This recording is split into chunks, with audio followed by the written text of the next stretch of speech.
the realization of a goal and a dream, but I didn't do anything any different. I'm a very structured, regimented person. Every day I did almost the same thing to prepare for a start. Don Sutton, a legendary Major League Baseball pitcher, faced occasional accusations of doctoring baseballs with foreign substances. Despite these controversies, Sutton was celebrated for his consistency, durability, and relentless dedication throughout his remarkable 23-year career. His impressive performance earned him a place in the Baseball Hall of Fame in 1998, solidifying his legacy as one of the sport's most respected players. Before we dive in any further, please subscribe to the channel. Oh, and don't forget to hit the like. One of the biggest controversies around Sutton was his reputation for doctoring baseballs. Throughout his career, Sutton was repeatedly accused of using foreign substances to change the way the ball moved, giving him an extra edge on the mound. Using materials like sandpaper or Vaseline to manipulate the ball's movement was strictly against the rules, but some players tried it to gain an advantage. Rather than outright denying the accusations, Sutton took a different approach. He never really confirmed or denied it. Instead, he seemed to lean into the image of a crafty pitcher who used his smarts, not just raw power, to succeed. This crafty reputation became a bit of a badge of honor for him, and it gave him a unique image that set him apart from other pitchers. However, it didn't come without consequences. Some opposing players saw it as cheating, and it led to tense moments with umpires and rival teams. Despite the accusations and raised eyebrows, Sutton was rarely penalized for these alleged tactics, and he continued to pitch with the same style that had served him well. His ability to play in the gray areas made him a fascinating character in baseball, and while it brought some controversy, it also added to the legend surrounding his career. Another part of Sutton's career that stirred up some controversy was his outspoken personality, especially when he transitioned into broadcasting after retiring from playing. Sutton was never shy about speaking his mind, whether he was on the field or in the broadcast booth. As a commentator, he had a reputation for being blunt and unfiltered. He wasn't afraid to share his honest opinions, even if it meant criticizing players, managers, or decisions he didn't agree with.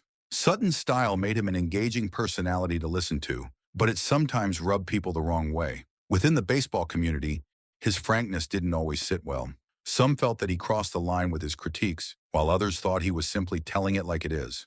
Either way, his comments often sparked debate and even tension at times. Despite the controversies surrounding him, Sutton was widely admired for his remarkable dedication to baseball. Known as one of the most durable and consistent pitchers of his time, Sutton was the kind of player fans could always count on to take the mound. Over his incredible 23-season career, he racked up an impressive 324 wins, a feat few pitchers ever reach. Even though he faced accusations and clashes over his career, those who followed him closely knew he always put the game first, showing up ready to compete and help his team. His impressive record and resilience earned him a well-deserved spot in the Baseball Hall of Fame in 1998, solidifying his place among baseball's greatest. He was born on April 2, 1945, in Clio, Alabama, a small town in Barber County. Growing up, Sutton learned a lot from his father, who instilled in him a strong work ethic that would carry him throughout his life and career. Sutton attended J.M. Tate High School, where he was a standout athlete, excelling in baseball, basketball, and football.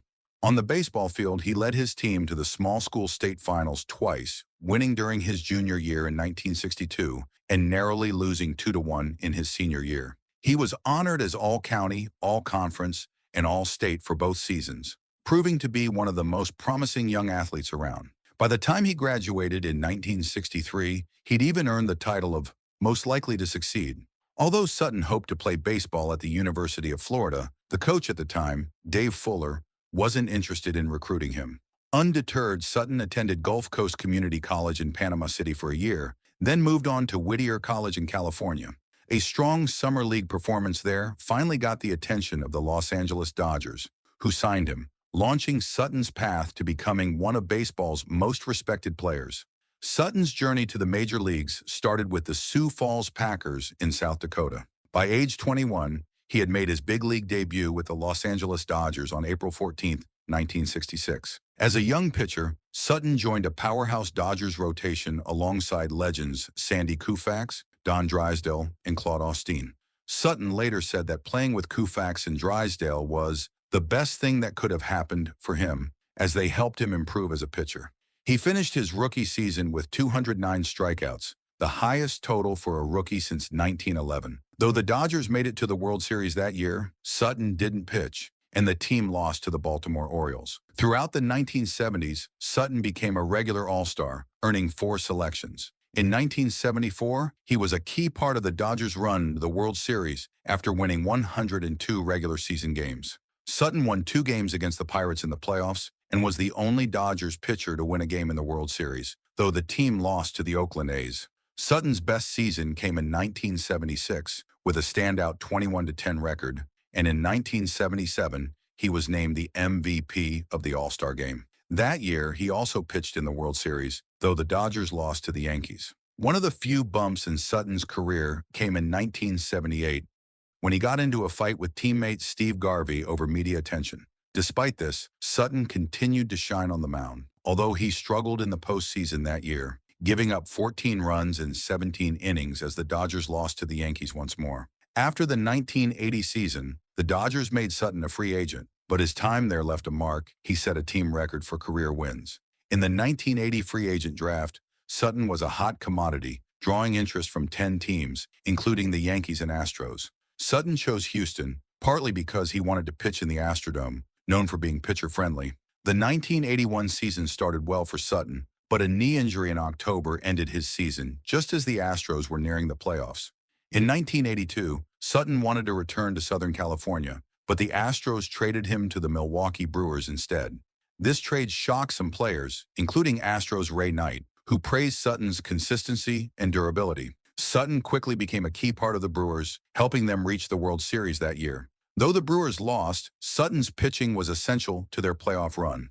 Sutton's 1983 season with the Brewers was challenging as he posted his lowest win total to date, but he bounced back in 1984 with an improved record. In 1985, he was traded to the Oakland A's, but hesitated, hoping for a move closer to home. After finally joining Oakland, he was traded to the California Angels in September, inching closer to his goal of 300 career wins. He achieved this milestone in 1986 with a complete game win against the Texas Rangers. Sutton returned to the Dodgers in 1988, though the season was clouded by controversy.